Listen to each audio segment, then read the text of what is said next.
you spend it all on Billy? I didn't, Scott did. So obviously it's going to have Billy back for the next 2 years. It is, you know, from my experience last year and then, of course, what we've gone through this year, it's nice to get Billy locked up to 2 years. It was a compromise. We probably did a little bit better next year and a little bit less this year than what each side wanted, so we're compromised, we're happy. The process itself, though, went pretty well for you in terms of re-signing him?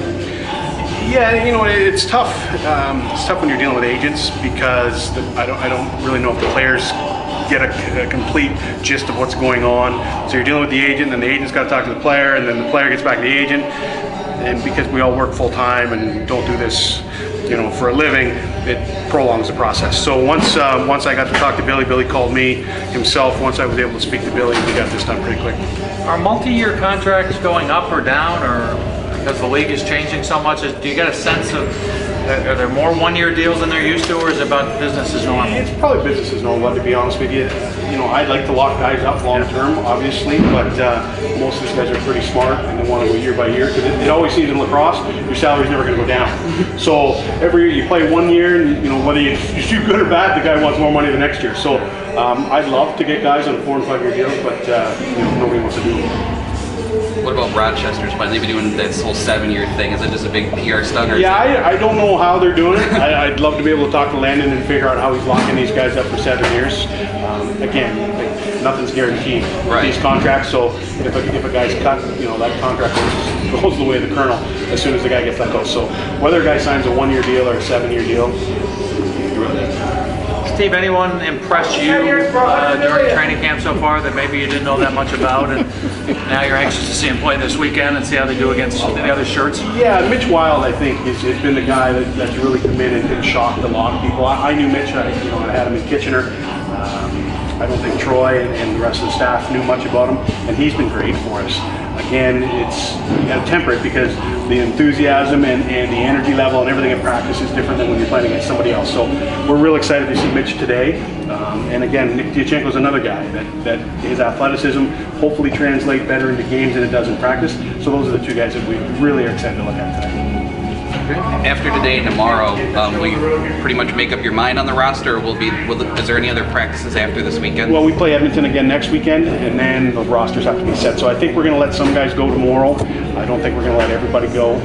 Maybe get another look on next Saturday and some guys. But yeah, between this week and next week, everybody will be gone. What are the rules, and this may take an hour to explain, on practice squad guys? I may not even know about it. So the practice squad guys, can they be anybody, or do they have to be a certain experience, or how does that work? No, anybody that we release from the active roster, we can sign to a practice roster spot up to 4, and then they can come up and down all year.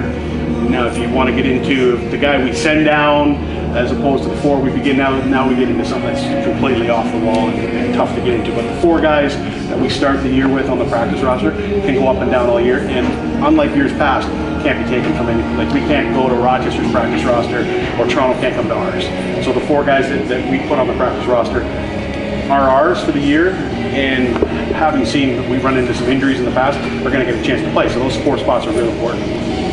It seems like everybody in the league is in a position where getting to 20 might be somewhat difficult. Are you considering the possibility of possibly sifting through the free agents that are released by other teams in terms of making up your practice squad?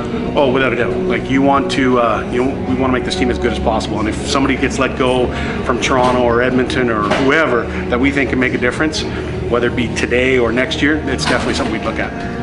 How about Colin Boucher? Big guy, obviously. A lot of competition at the back end. How do you think he stacks up in making the roster? He's big. He's big. His feet are better than what we thought they were. His stick is on par with what we thought it was. So he has a good weekend this weekend. It's going to help him.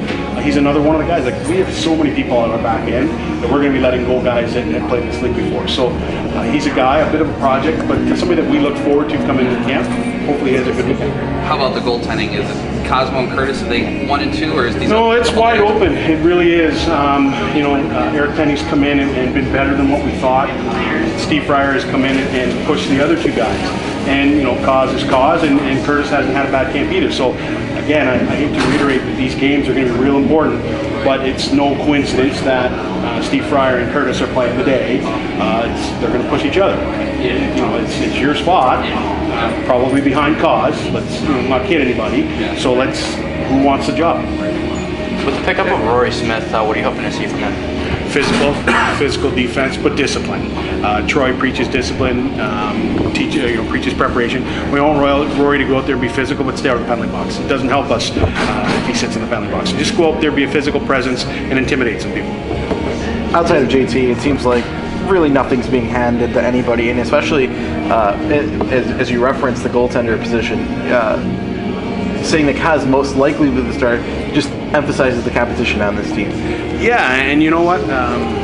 Nothing's handed to Kaz. I think we can say that we project Kaz to be the guy coming December 28th. But if Kaz doesn't have a good game tomorrow or next Saturday and the other two guys do, who knows? But yeah, that's the way this league's becoming with the amount of teams that we have now, the amount of players in the roster spots. There's just so many good players out there that nobody, with the exception of a 44-year-old superstar, can have anything handed to them.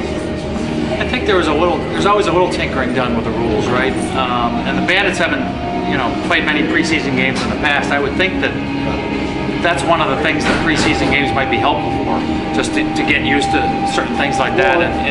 Yeah, like especially like last year with the put the ball down, pick it up, and got to go right away. Not having exhibition games, you're almost fighting against it your first two games because you don't know.